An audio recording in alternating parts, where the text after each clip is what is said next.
It's Rebecca Bertoldi with another exciting episode of the Small Business Marketing Q&A Show. Thank you so much for joining me today. We are going over how to share all of that information that you have in your head that you take for granted with your customers and how to figure out what it is. This question was submitted by Randy from E5 Management Company. Thank you, Randy. I can't wait to dive in. I have made you guys a video. Check it out. If you're like many of my customers, you're always wondering what you should be sharing with your target audience. What's going to help you to create sales? One of the best things about the digital age is that we are able to answer people's questions from anywhere. So one of my best tips for customers is to share the answers to common questions or content around those answers. So let's take a look at where we can find some of those questions. You first want to start with your customers. They certainly have asked you before about your services or your products, but they would be the ones that would have a whole lineup of questions that you want. So if you've been running your business by yourself, you probably are already aware of all these questions. However, if you've been having someone help out, if you have a call center or a receptionist or anything like that, those are the people you want to talk to because they're the ones that are directly talking to your customers. Next, I want to share, this is kind of a fun one. This is called Answer the Public, answerthepublic.com. And when you search this site, you can put in your the topic that you want questions around and then where you live, so in my case, United States. And what it's going to do is give you a whole variety of questions that people are asking around that topic.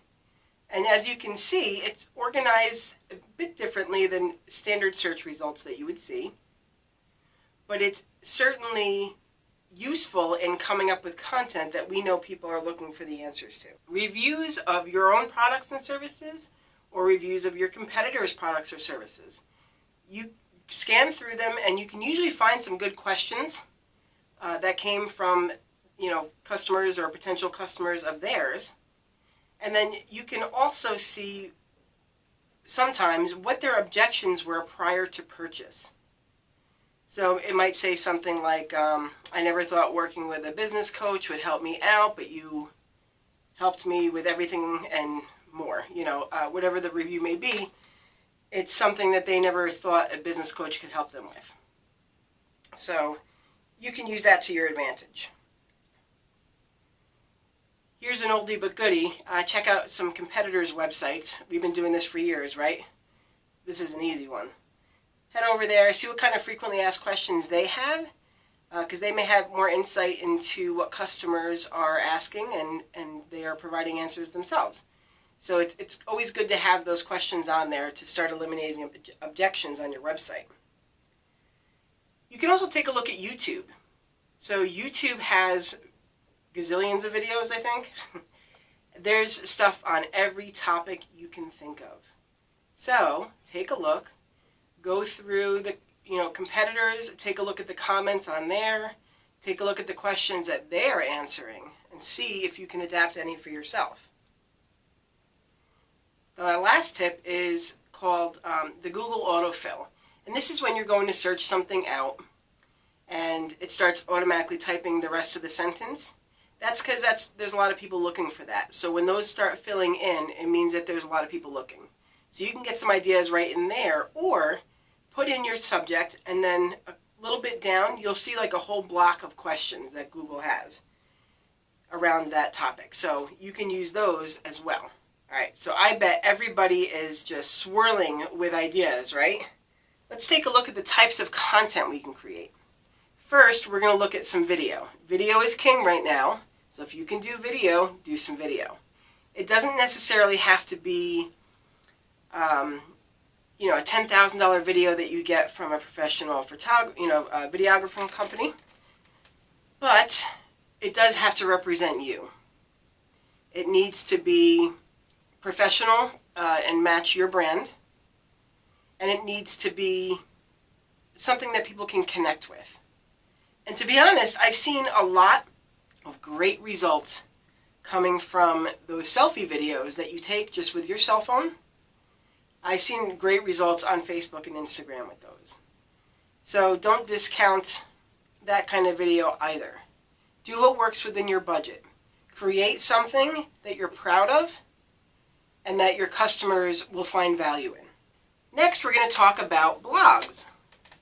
Blog posts are great for sharing this kind of information because it's all there on your website and you get to share it nicely on social media, and you can highlight pieces from the blog, you can repurpose content. It's great. So if you can create a blog around the topics that you are trying to get your customers to understand, always good. Next, let's take a look at webinars. Webinars are really popular right now.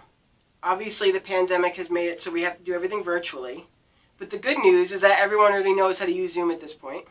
So there's no learning curve there. You can create a webinar on stuff that you already know. Because again, we take a lot of our knowledge for granted. I could easily set up a webinar for next week about the best ways to set up your Facebook profile to get results. It's content that you already have, so just map it out, get it on paper, put it in PowerPoint or Google Slides, and you can easily do a webinar and talk about the stuff that you love and you already know so much about. I have to say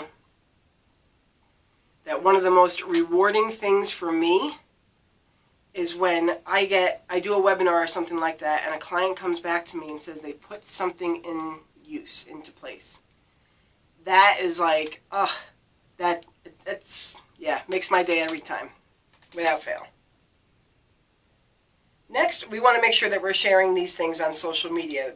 There's some great creative ways to do it. You can do it with like Q&A posts. I've seen those work well. You can do it with polls. You can, ask your audience questions and then maybe give 3 answers to what would be the right answer and see, test their knowledge a little bit. But it gets them engaged, it gets them involved, and it's fun. And they will remember you. Also, going live on social media and answering those questions, doing like a Q&A session, also a great idea.